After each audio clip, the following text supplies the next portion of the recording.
All Indiana Politics is your premier source for Indiana politics. Focusing on issues that matter to you. I still want us to be the best in the Midwest. We can't afford another lockdown. Give the citizens of this country the relief they need. Education in the state of Indiana remains priority number one. In-depth, nonpartisan coverage. We don't know exactly where the economy will be in January. People are worried with good reason. Exclusive interviews with Indiana's political leaders. We have the resources here in the state of Indiana to care for those who are in need. Expert analysis on critical legislation. We need to reform those laws. This recovery is going to take some time. We've got to anticipate that there'll be a budget shortfall. From Wish TV, this is All Indiana Politics Podcast on the All Indiana Podcast Network.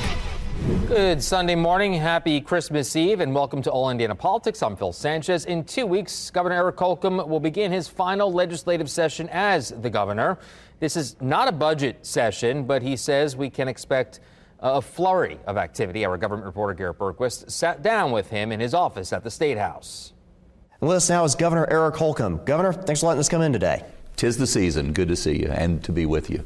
So how does it feel going into your final session? Does it feel strange? Sentimental in some respects, but this is a action-oriented job, so there's a lot to do on that to-do list, and that keeps us focused, and that's a good thing. But for sure, you know, when you kind of sit back and think, I'm writing my last State of the State address, or this is the second to the last scouting luncheon speech, or this will be the last time I go to fill in the blank, it becomes extra special, I guess you could say. What can you tell us about your agenda for 2024? Well, I can share some details in general. One, it will be about landing and launching.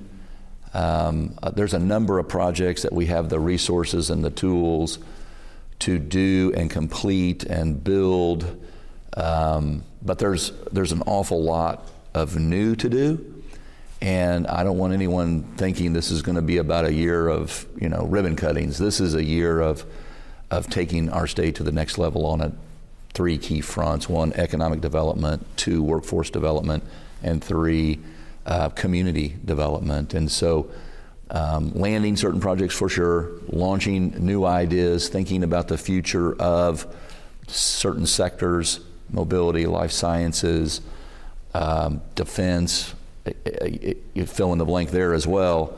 We're going to be leaning into that, hyperactive. And then I think we'll spend a lot of time making sure Hoosiers, citizens, taxpayers are aware of all the different programs and resources available to them. I get around the state quite often, and I come across certain walks who don't realize all that's there already, and maybe that others a county over are taking advantage of because it's there for them. And so I want to make sure folks don't just have access to what's available, but they have awareness before they choose to access them. House and Senate Republicans have said that they want to tackle reading proficiency and chronic absenteeism during the 2024 session. What solutions would you like to see from them on those issues? Well, I can say this right now in December, that January 8th we'll roll out our agenda, both our legislative asks and our administration and administrative positions that we'll take as well that won't require legislative action. And it will include making sure our third graders are on a path to reading proficiency. I think it's wrong to promote the problem and to say, well, we'll catch up later. That may be the case for some, but it can't be for the volume that we're seeing right now. And certainly absenteeism contributes, but it's not the sole cause of our low reading scores. And when I think about where we are with the math scores, 4th grade and 8th grade, much better. And so I am encouraged that with the commitment that the state made in this past session and some tweaks that we'll make in this upcoming session, that we are on a pathway to progress, improvement, simply by teaching the science of reading, taking that approach, where I learned through phonics, et cetera, I think will improve our scores, making sure our teachers are taught the science of reading when they're going through their schooling before their commitment to those students is in real life. This summer, CNBC ranked Indiana as the 7th worst state in which to live, and they particularly cited a lack of access to child care.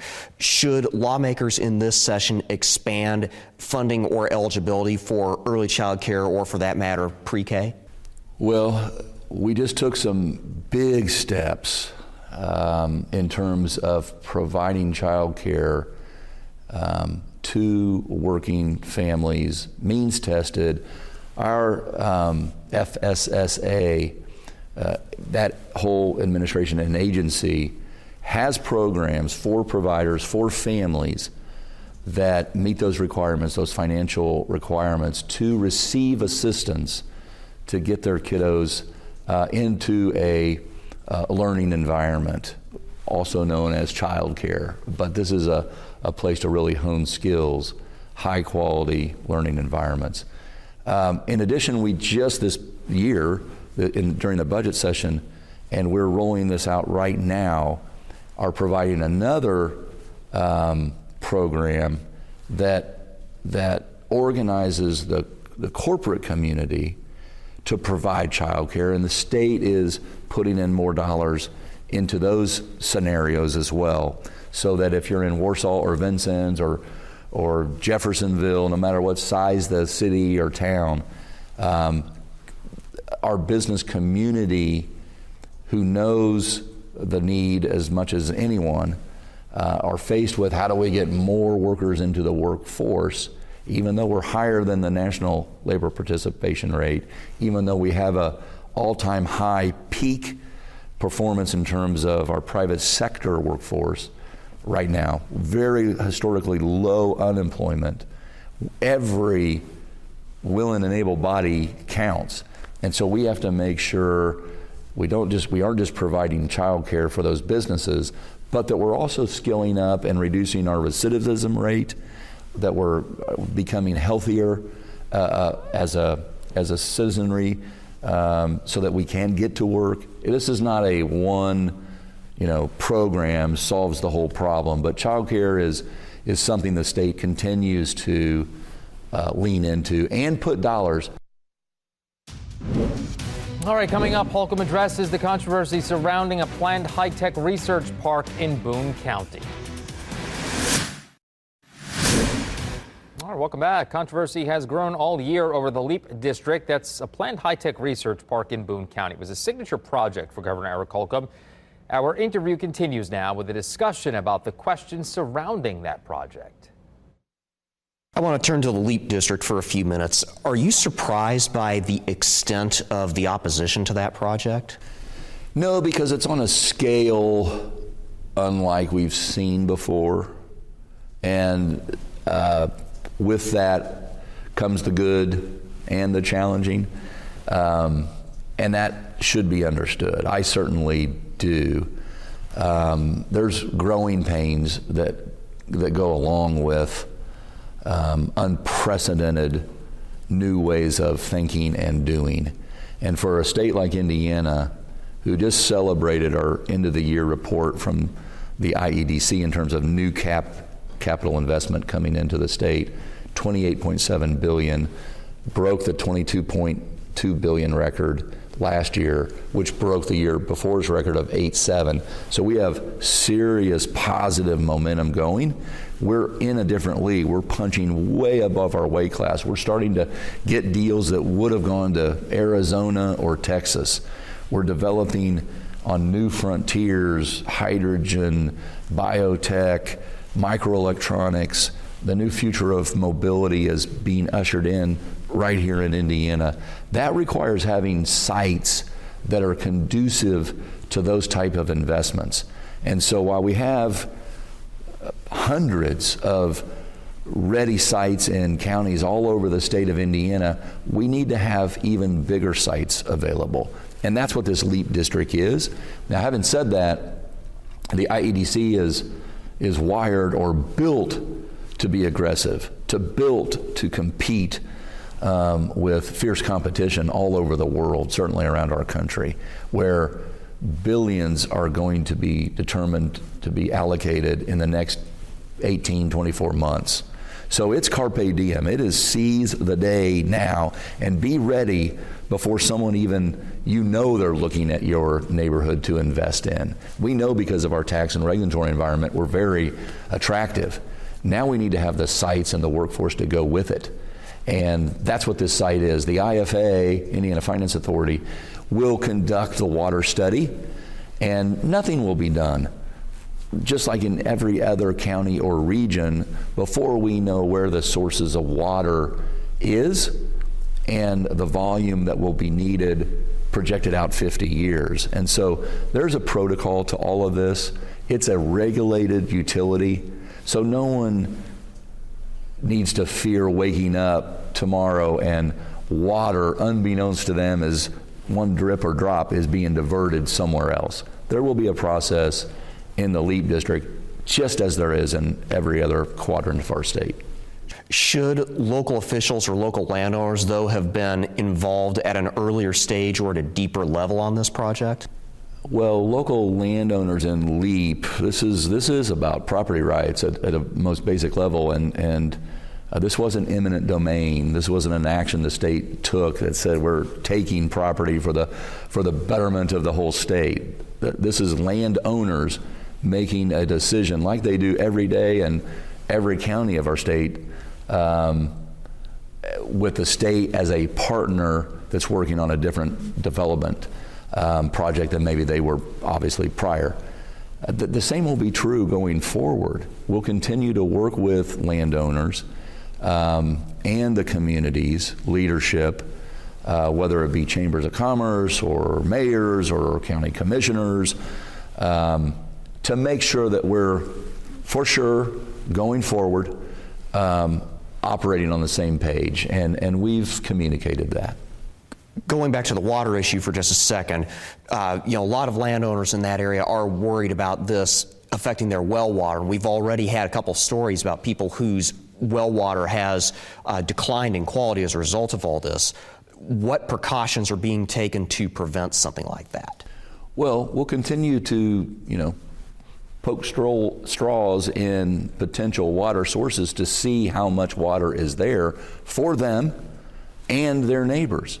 And I always say I pick up some national newspapers, publications, and look about the fight going on with water out west, 7 different states, Mexico, and how the Colorado River affects a whole different country because of the watershed. And so we have water, we have Lake Michigan, we have the Ohio River, we have aquifers, wells, etc. And I think we have an abundance of water. What we need to do, what the IFA needs to do going forward, and what we have done in the past, is cite those sources. And that will take working with these landowners for the foreseeable future, not just in that area, which we know going back years from a prior report that says this region will require more water. And this is a regulated utility. And so it will be operated as such. All right, coming up, Indiana's best political team takes on an unprecedented ruling against former President Donald Trump. Welcome back to All Indiana Politics as we welcome in 2 members of Indiana's best political team, Democrat Kip Tu and Republican Whitley Yates. Good to see you again, both. Let's begin with the interview that we just heard from with the governor. Kip, we'll start with you. How does this agenda compare to previous final year agendas from governors? Oh, I think it's probably pretty similar. The interesting thing to me is he's not bringing in his lieutenant governor. He's not highlighting her. He's not promoting her to succeed him. All things that most previous 2-term governors have tried to do throughout the history. I know when Governor Evan Bayh was the governor, he promoted Frank O'Bannon as lieutenant governor, picked him to be the lieutenant governor because he thought he could be the governor. It seems to me that if you're going to be engaged in this and you pick someone to be your lieutenant governor, they ought to be your pick for governor when you retire. And I'm not seeing that happen. That is very interesting. Whitley Holcomb is term limited, as you know. So how much political weight does he carry in this final session of his term? I think Governor Holcomb is focused on running through the tape. He's going to finish out what his administration set out to do and continue delivering for Hoosiers. Now, when it comes to his pick for LG and who will be the successor, I think he's doing what he should be doing, which is leaving it up to the voters. It's not for him to throw his weight around and decide who the next governor should be. Each candidate should lead with their ideas. Whether that's the lieutenant governor who's currently running or Brad Chambers, his former secretary of IDEC. He has lots of friends on the ballot as well. And so I think him staying out is the smartest move for us Hoosiers so we can look at the ideas and choose from there. Okay, I want to turn to the Colorado Supreme Court's ruling that Donald Trump is ineligible to run in that state's primary. We talked about it earlier in the week, but Whitley, given the makeup of the U.S. Supreme Court, because it looks like it is going to go there, how likely is it to get overturned?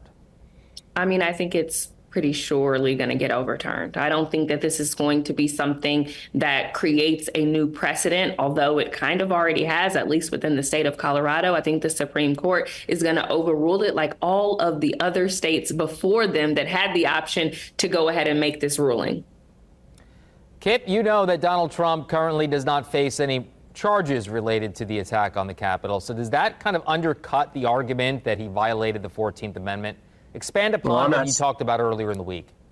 Yeah, I'm not sure it's accurate. We don't all know what Jack Smith is going to ultimately charge, but I guess currently is the right phrase. Right. Look, the Constitution, the amendment, the 14th Amendment of the Constitution is pretty clear. If you engage in an insurrection, you're ineligible to be president of the United States once you had already taken the oath. It clearly applies to Donald Trump. He's continuing to engage in an insurrection today. He still says that the election was stolen from him. He is trying to undermine our electoral process. He doesn't respect the Constitution. He doesn't respect our laws. He tried to overthrow it. I know people say that all he did was give a speech, but he was behind the planning for that day. His two top lieutenants were engaged in it. And so he was engaged in it. And I think there was a 5-day trial where Trump's attorneys were allowed to make their arguments why he wasn't, and they didn't win ultimately in the Colorado Supreme Court. So we're going to have the Supreme Court of the United States take it up, and it'll be very interesting if they follow the law or they follow politics. If they follow politics, he'll stay on the ballot. If they follow the law, he'll be gone. Whitley, you're smiling. I think it's interesting. Were they following politics in Colorado when they removed him from the ballot is a question that you have to ask yourself when every single Supreme Court justice in Colorado was a Democrat pick. The real question that I kind of have, and the precedent that's being set in Colorado, if you are able to remove a presidential candidate from the ballot, should Joe Biden be removed from the ballot for allowing the insurrection that's happening at the borders, that's pouring into all of our cities, that's creating health hazards as well as other issues, specifically dealing with crime, fentanyl, etc. Is that something that can be looked at as well? Because his policies have been pervasive to create that. If we're going to be setting precedent, if this is how we're looking at the law and removing presidential candidates off the ballot, that's something that I think would be interesting for someone to look into. Kip? That's absurd. You don't even understand what the word insurrection means for you to make that argument. It's just absurd. Donald Trump told people to go to the Capitol and stop the proceedings to the next president of the United States. And his vice president refused to do it, who is also the former governor of the state of Indiana. He decided an insurrection. That wasn't in the speech. Go ahead, Kip. Yeah, it was in the speech. He said, we're going to the Capitol. And he said the day before, it's going to be wild on January 6th. It's going to be wild. What was he talking about? Don't ad-lib. That wasn't in the speech. All right. You know what? We're going to leave it there. Happy holidays to you both, and I'm sure we'll have future discussions about this as the year goes on, and we look forward to a good new year. Good to see you both. Have a happy holiday. We'll talk to you soon. Happy holidays to all your listeners. Yes. We'll be right back. And thank you for joining us for All Indiana Politics. We'll be back here next Sunday morning at 9:30 for a look back at the year in politics and a look ahead to 2024. There will be lots to talk about. And if you'd like to hear our full interview with Governor Eric Holcomb, check out the All Indiana Politics podcast. It's part of the All Indiana Podcast Network over at wishtv.com. From all of us here at Wish TV, have a very Merry Christmas.